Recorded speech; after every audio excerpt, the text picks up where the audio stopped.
Well, if you could give everybody a little piece of financial advice, what would it be? I would say one of the big lessons is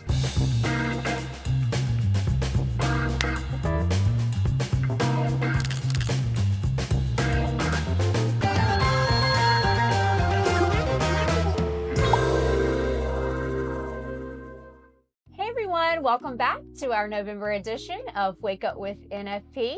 Today we will be having a very special guest with us today, Mr. Bill Bush with Horizon Financial Group. So we're excited to feature him a little bit later. Yes, we are very excited. November is the month of gratitude, and we are grateful for all of you guys who are liking, sharing, and interacting with these Wake Up with NFP videos. Yes, it keeps us inspired, and if there's anything that you guys want to hear, please leave it in the comments. Yes.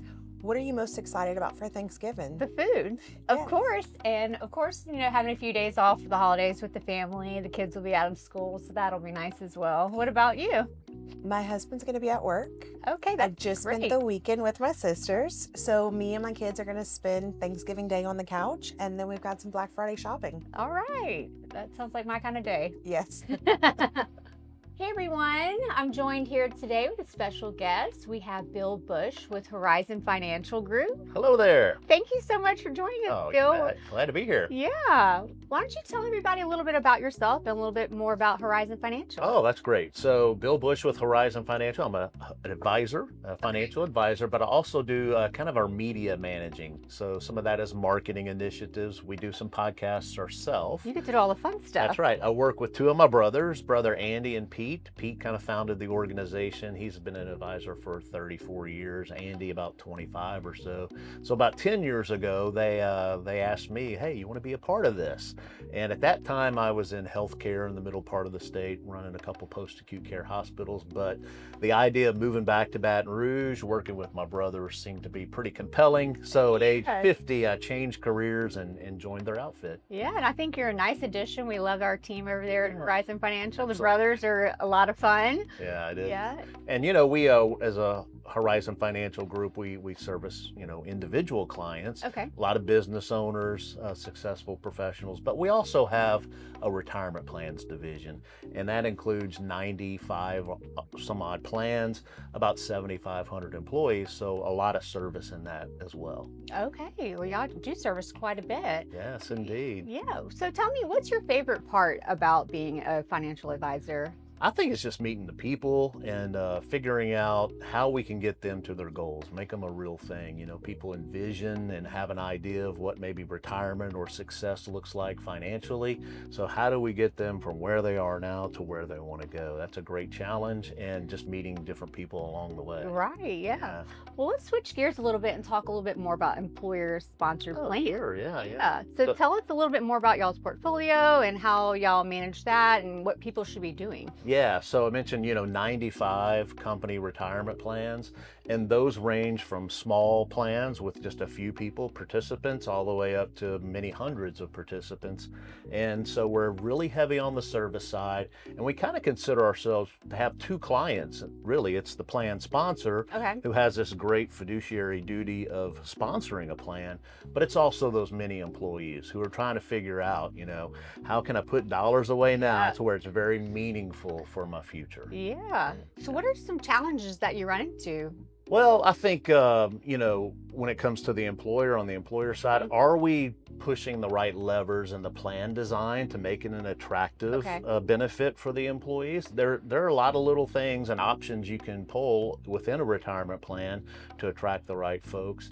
And then I think from the participant side, it's really, you know, are they educated? Do they know what this great opportunity is? And are they embracing that to the fullest extent? Okay. And so how do you at Horizon over there help, you know, navigate some of those? Yeah, I think we're big on employee education, where the employer, you know, really embraces that and will allow us to. I think some of our most successful plans allow us to get in front of their folks on a quarterly basis. Quarterly, yeah. Yeah, which is kind of like what we like to do here at NFP is quarterly meetings, getting in front of them, making sure that we're staying, you know, top of mind, and that we're making sure their plans are in line and their goals are where they need to be, and we're geared up. Yeah, and I think it's that constant touch of reminding the employees, hey, where are you now? And are you making most of this opportunity? And it goes beyond just maybe the 401k. Some of our education sessions have to do with other things, Social Security, Medicare, other HSAs, other outlets out there that maybe you think of part of your financial life. The 401k for most people is a pretty big bucket once you get to retirement. You've been saving in that thing for many, many years. So that's very important. But there are other things, that coordinate. And so part of our messaging is really that. I think on the employer side, it's making sure those investments are keeping up with their peers. So that involves us looking at those quarterly. We have an annual plan review with the employer, and then we do benchmarking beyond that. Okay, great. All right, Bill. Well, speaking of benchmarking, what does that process look for you guys? Yeah, so one of the things we do an annual plan review with the plan sponsor and look at the plan and see what the trends have been for that year, sizing up the investments. Do we need to make any changes?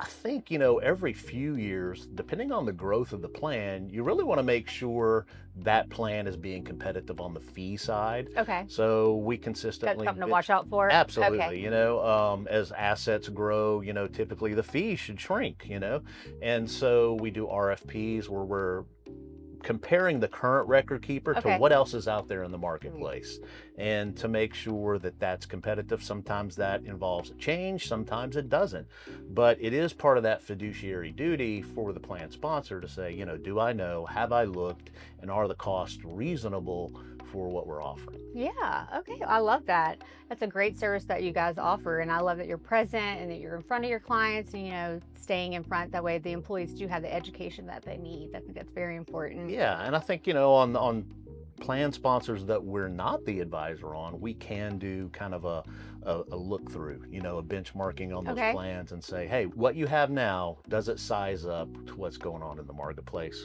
So everyone should really be taking a look at this. Yeah, it's important. How often do you think people should be taking or benchmarking it? Yeah, I think benchmarking and just looking at where you are might be an annual thing. Sending out an RFP and really digging, that may take a few years, 2 or 3 years. Could be, depending on how fast the plan grows. We've seen some plans grow up really quickly, and so they've changed record keepers in some instances just a couple of years in. Yeah. So, yeah. Okay. Well, cool. What about for this year coming up in 2026? Is there anything new that employers should be looking out for? Yes. Okay. There's a big one. All right. So it's getting a lot of press, at least in our industry, and it is the notion in a 401k plan, catch-up contributions. Now, for 50 and over, this is people 50 and over, if you are what they call a high earner, so that's someone that's made $145,000 in 2025. Okay. That's, I think it's box 3 wages, FICA wages. So 50 and older. Okay. You made 145 in 2025. All right. And you want to do catch-up contributions. Okay.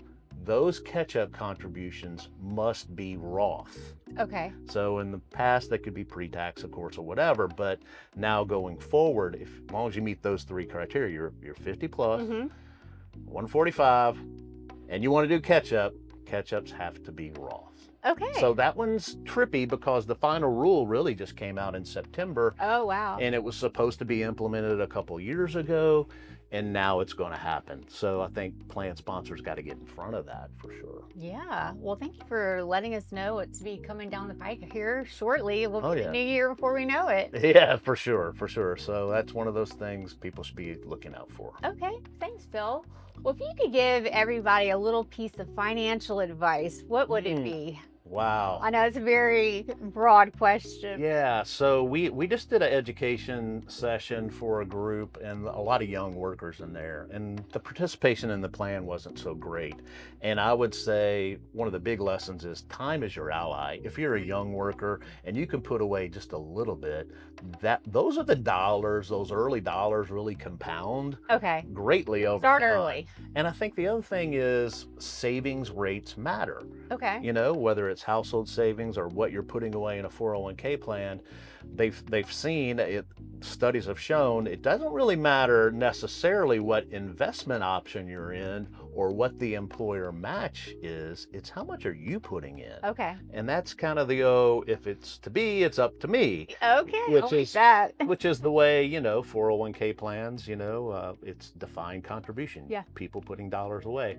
So if you can make sure you've got those couple of things tackled, odds are you're going to be probably pretty successful by the time you get to retirement. Savings rates matter, and time is your friend. Okay, I like that. So start early, Yes. put your money away. You'll be Absolutely. thankful later. Mhm. Thank you so much, Bill, for coming in today and joining us on our podcast. We look forward to seeing you and all the fun things that you do in the future. Sounds great. Thanks for having me. All right. That was such good information from Bill. What a great interview. Yes, we love having Bill on. Thanks, everyone. We'll see you again next time. Bye. Bye.